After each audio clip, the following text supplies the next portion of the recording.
How much does an electrician make in Lithuania? The average salary of an electrician in Lithuania is $29,600 a year. That is the average annual gross salary before tax, but after tax, you take home $19,100. This leaves you with an approximate monthly take-home pay of about $1,592.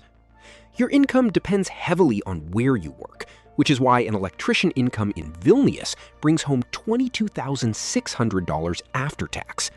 While big city electrician wages are higher, living there costs more, so moving to smaller towns can actually stretch your electrician salary in Lithuania further.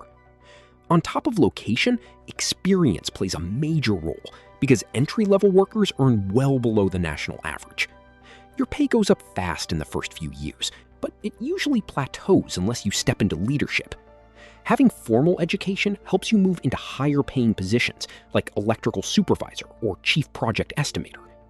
Finally, large international firms pay noticeably more than small local shops, so aiming for multinational employers will give you the highest average electrician pay.